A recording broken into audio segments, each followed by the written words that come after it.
if you don't have someone or you don't have some screens on your own to how to check these things out, you're really gonna get frustrated very, very easily.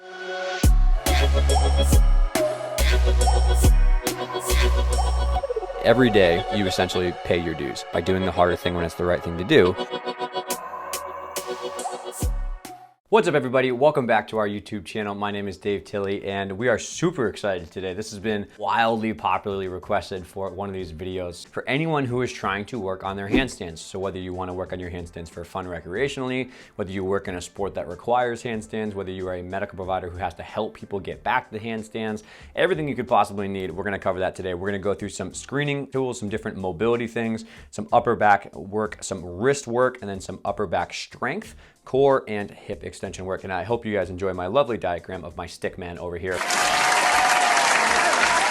Before we get diving in here though, please do two things for us. One is like and subscribe, that way you get updated when things pop out. We are pumping out a ton of content. Our community is really saying they love these videos, and so we're gonna be doing a lot more of these. Jump in the comment section and let us know, what do you wanna learn about? What do you guys really enjoy? Is this stuff helpful? Are there other topics you wanna talk about? Do you have some either injuries or strength training or medical things or just different coaching ideas you wanna learn about? We're really taking in a lot of things, and we're gonna film as many of these videos as we can in the next 2 to 3 months. But today, for someone who is trying to get their perfect handstand, right? As a gymnast, my whole life, I work with a lot of elite gymnasts. I work with a lot of cheerleaders, dancers, ballets, recreational fitness athletes, CrossFit, whoever else it is. A lot of people would like to know how they get a better handstand. I have, unfortunately or fortunately, depending on how you look at it, treated a lot of people for injuries related to handstands. And then also on the sports performance side, I have done a lot of work. I'm a gymnastics coach and a strength coach, but also someone who consults with a lot of people who are trying to get better handstands for their sports. I've seen a lot of people with issues, and I kind of know the common themes and how to fix them right now after so many years of working in this field. Number one, by far and away, the easiest way to get frustrated with your handstand is not specifically screening what the problem is to begin with, which is why we're having this video. But if you don't have someone or you don't have some screens on your own to how to check these things out, you're really gonna get frustrated very, very easily, right? Because you might have an issue with, say, your wrist. Your wrist might be stiff, and you might be doing shoulder mobility drills, right? Or you might have some core technical issues you wanna work on, but you're working on maybe just some upper back drills you saw online thinking that's the problem, right? So we're gonna talk about each of the specific screens that we're gonna do for these things as we go, but get a notepad and write these things down, because you wanna put yourself through those screens or work with a medical provider for these things if you wanna check them out. If you're having a pain or an injury, you should be working with the medical provider anyways, because you're not gonna wanna follow these things blindly. Somebody will help you quickly get through the weeds of what your issue is, and very specifically, you can kind of target those issues on your own. That being said, with screening, easily, if you're anyone familiar with handstands, the number one thing that people are gonna struggle with is going to be shoulder mobility. We had a separate video where we talked a lot about shoulder mobility, and we have a lot of different things on the YouTube channel for you. There are a lot of ways that you have to get your arms overhead, one of which being is soft tissue flexibility, right? If you don't have the flexibility of the muscles of your lats, your pecs, and your teres major and your subscap, those are the kind of the nerdier terms for those things, it's very hard to get your arms over your head. And if you can get your arms over your head, it's very hard to hold that position and have a really good straight line, as we see over here, right? That 180-degree angle, if not a little bit more, is only possible if you have really good soft tissue flexibility of your shoulders. So you can do some foam rolling for those areas, some specific stretching for those areas. You can do some eccentric pull-ups to try to increase the flexibility of those areas. You can also work on some different stretching techniques consistently every day, try to improve those kind of things. And the screen we really like for this is going to be a seated wall screen,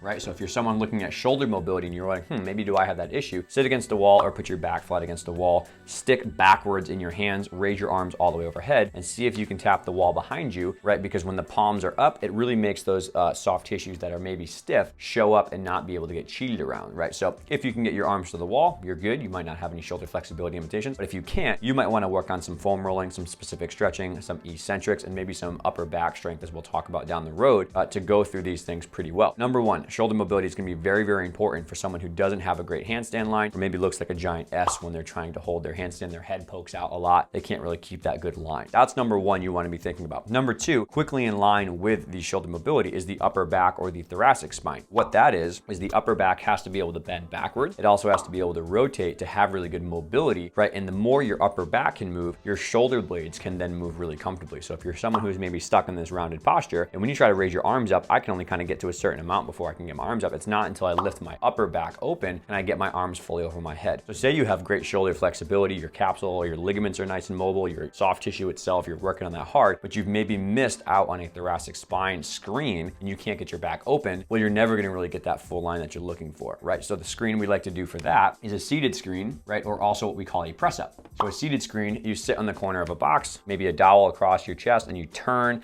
and try to see if you can get 45 degrees on each side, but also doing a seal stretch or a press up test and just looking to see, is there a nice smooth extension of that back equally, right? Do all the segments kind of arch in the opposite direction? Or is it like the lower back moves a lot or the head doesn't really move too much and the upper back is really, really stiff? So if you have an issue with your thoracic spine and you screen that in yourself and say, oh, this feels kind of stiff, or you see yourself in posture that's rounded, or a medical provider screens that for you, you're gonna wanna do some of these thoracic spine exercises. The things that I really like are just bend backs over a windmill. It's pretty basic, everyone knows that one. I really like rib rolls, which are when you curl up on the side, flex your knees up and rotate backwards and take some deep breaths, right? I also really like doing some different hands and knees turning to try to open up the upper back, right? So if you sit your hips all the way to your heels, you can't move from your lower back at your hips and you're just rotating through your upper back, right? Those are really great as well. Another one that's really awesome too is called a book reader. You lay on your stomach, put your palms up as if you're reading a book, and you kind of press up and away into a chin tuck, and it helps to arch that upper back as well. So lots of possible options here to work on. If it's a mobility thing and you're stiff, work on some of those. If it's more of just a strength issue, try to work on some of those active drills to get your upper back moving more before you start your handstand session. Those two alone are probably very common as issues people have. And there's a lot of exercises you can do once you screen yourself for that. Number 4 down here is a very commonly missed one, right? So if you think about someone who maybe squats, we all know how important ankle mobility is to squat, right? Well, the same thing happens for a handstand in your wrist. And if you look over here on this diagram, that 90-degree wrist angle is what is needed to get your arms all the way overhead, right? If I have really stiff wrists or I don't have really good flexibility of the muscles in the front of my forearm, I can't get a nice 90-degree angle to get my arms overhead fully, right? And so I just showed you guys, but the test we really like for this is gonna be a prayer, right? Or a hands and knees rock, right? So the prayer is kind of more just to look at the joint itself. So you put your hands like this and see if you can get a 90-degree angle or more out of your wrists. And then the hands and knees rocking is you go on hands and knees,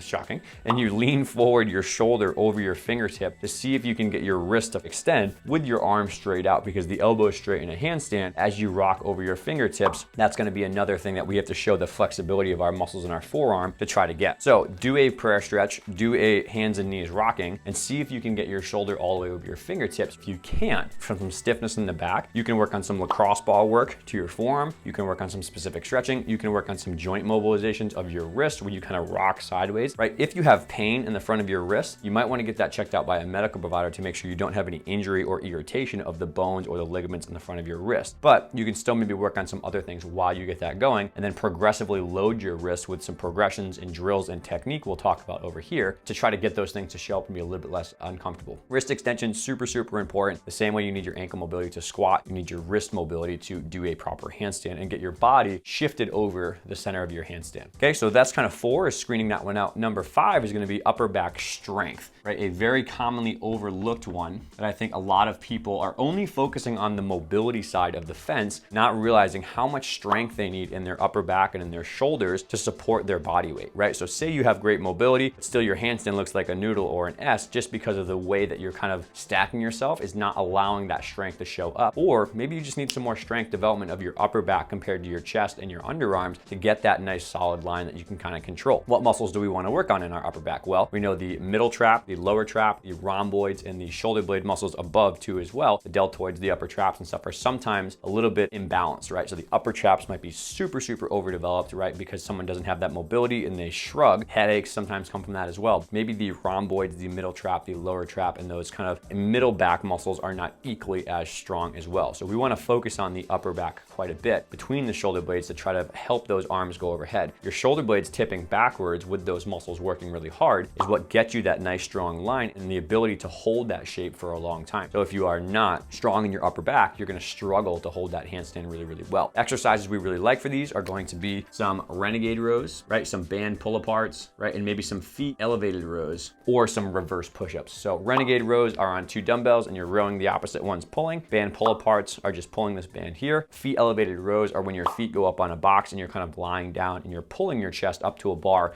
which would be opposite of doing a push-up on the floor. Those are really, really great. We like about 3 to 4 sets of 8 to 12 for people to start with, just a general hypertrophy rep range. And the screen that you can do to check these things out, one is a process of elimination of no mobility. Handstand still looks funky, but also you can get some strength testing done. You can have a medical provider do some strength testing with a handheld dynamometer and see the strength of these muscles going this way or out to the side compared to maybe the front or the inside. That will give you a gauge, right? Another kind of like quick, back of the envelope test, as they say, is how many push-ups can you do compared to how many feet elevated rows can you do. If you can knock out 50 push-ups, no problem in a couple of sets, but you struggle to get through 5 or 10 feet elevated rows pulling up to your chest with your elbows high, that might be an issue of a strength and balance, and you might want to get that kind of worked on, right? So think about that front to back strength, how much you can pull this way. Another really great one I didn't mention is face pulls. We really like those two. Kneeling banded face pulls, especially with an external rotation component, are super, super helpful as well. Number 5, upper back strength, to get all these things kind of put together on our stick man on the side. Lastly, which is probably one of the most important things, but is usually not the issue that people struggle with in terms of awareness, is core control, right? Core control or core strength. Anybody who trains in handstands or circus or these arts knows that hollow shape and that really good core engagement is super, super important to have a nice hollow line. If you're relaxed in your back and not using your core, you're gonna feel like you're kind of swaying in the wind and have a really big arch in your back. So it's really important that, one,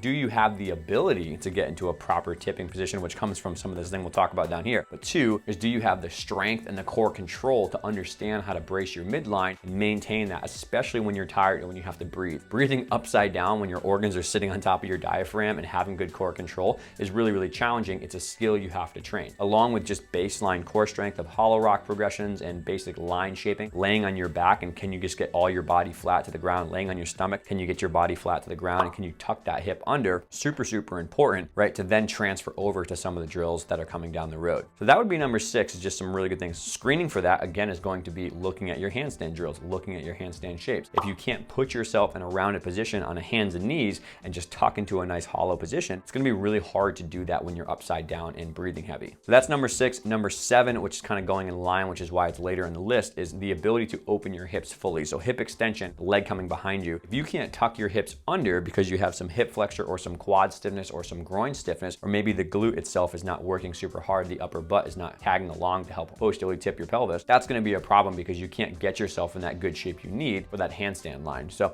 the way you screen for this is, we've done this in some other videos and stuff like that, but using a Thomas test, or using something called a Faber test, or if a medical provider screens these real quick, you can quickly find out if you have this issue of hip flexibility, and then you have some other drills to work on it. We've talked about in other videos with foot squats or foam rolling or proper, active flexibility drills, but you might be that your hips cannot open fully, and so that's putting you in an arched position, which is then affecting things all the change. And the interesting thing about all these that I should note is that sometimes all these things show up as the same funky handstand line, right? So the exact same arch position, head out, maybe the back is arched, like I said, the hips are tilted forward. That is gonna be equally as evident on wrist problems as it is with core problems, as it is with shoulder flexibility. There might be nuances there, but it's hard to know what the issue is behind the scenes if you don't use all these screens that we're talking about. All the way through these, last but not least, the most important by far is going to be technique and patience, right? I can't tell you how many people I work with that are phenomenal athletes and are extremely dedicated to what they're doing in other parts of their training, but they're not dedicated to perfect technique. They're not dedicated to perfect basics and mastering those basics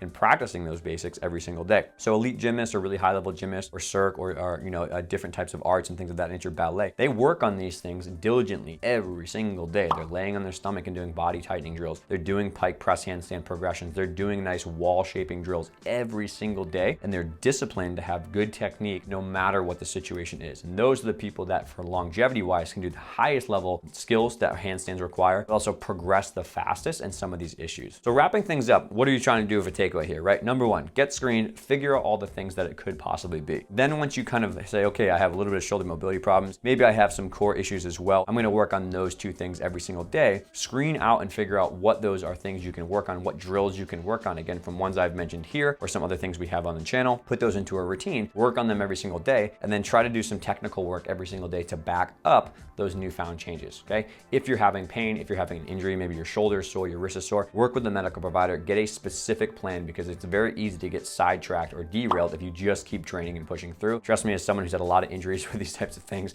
they always come back to haunt you. So do yourself a favor, work with a medical provider, and give yourself a specific screen. Hopefully that was helpful and that gives you guys a good little breakdown about handstands. Again, as someone who's worked with a lot of athletes for handstands, these are kind of the top top 7 things that I see. They're not exhaustive of a list, but they're definitely the most common ones that I see. Hope you guys enjoyed it. Do us a favor, like and subscribe for more of this content, because we're gonna be putting out, like I said, a ton of more content. We wanna know how we can help you more. Along with liking and subscribing, getting notifications, drop a comment below. Let us know what your favorite part of this was. What was the most interesting? Did you learn something? Do you not agree? Who knows? But what do you wanna learn on? What other topics are really, really useful for you? And we're gonna do, because we're gonna make a list of these and start knocking out more videos to make our YouTube channel a lot more popular and more valuable for people in the community. Hope you guys have a wonderful day.